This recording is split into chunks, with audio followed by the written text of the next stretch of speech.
जी हाँ नाज़रीन, drama serial मदावा की नेक्स्ट आने वाली एपिसोड में आप देखेंगे कि इधर आलियान की माँ ये मानने के लिए तैयार ही नहीं होती है कि तहसीन के ससुराल वालों में कोई भी डिफेक्ट है और वो लोग धोखेबाज हैं। वो कहती है तुम नूर की बातों में आ गए हो, इसीलिए ये सब कुछ कह रहे हो ना। जिस पर आलियान कहता है आप अपनी ज़िद पर क्यों अड़ी हैं, आप नहीं चाहती कि तहसीन जहाँ भी ब्याह कर जाए वहाँ पर खुश रहे, आप अपने हाथों से क्यों उससे का गला घोट रही हैं। जिस पर आलियान की माँ ये समझती है कि नूर की बातों में आकर आलियान इस रिश्ते से इनकार करना चाहता है, बस इसी वजह से वो जिद बांधकर शादी की रस्में शुरू कर देगी। उधर तहसीन को जब ये पता चलेगा तो वो अपनी माँ से कहेगी आपने क्या मुझे बोझ समझ रखा है, इसीलिए उतार रही हैं, जबकि बाबा ने मरते वक्त भी यही कहा था कि वो लड़का ठीक नहीं है, मुझे अभी याद आया। जिस पर कहती है तहसीन की माँ तुम एहतशाम से शादी करने के लिए इस तरह से झूठ बोलोगी अपनी माँ से।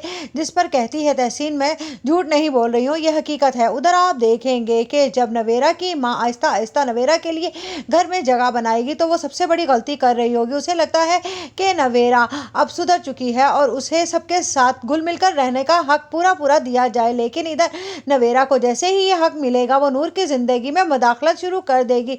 जब कहेगी अनिला कि ये तुम क्या कर रही हो, तुम नहीं चाहती हो कि तुम्हारी बहन खुश रहे, तो उस पर नवेरा कहती है तो मेरा क्या खुशियों पर कोई हक नहीं है। उधर आप देखेंगे कि एहतशाम भी नूर की जिंदगी में मुदाखलत करने की कोशिश करेगा क्योंकि वो चाहकर भी नूर को अभी तक नहीं भूल पाया है। उधर अपने काम के सिलसिले में जैसे ही वो बाहर निकलेगा उसका आमना सामना नूर से हो जाएगा और एक बार फिर उससे नूर की मोहब्बत वही याद आ जाएगी। उधर आप देखेंगे कि आलियान अपनी माँ से कहेगा कुछ भी हो जाए मैं अपनी बहन तहसीन की शादी नहीं होने दूंगा। जिस पर कहती है नूर क्यों ना हम एहतशाम भाई का रिश्ता एकदम लोगों के सामने रख दें, क्योंकि लोगों ने कौन सा लड़के को देखा है। जिस पर कहती है तहसीन की माँ देखा इसके अंदर की बात निकलकर बाहर आ गई ना। जिस पर आलियान कहता है कुछ गलत नहीं कह रही है नूर, मैं बिल्कुल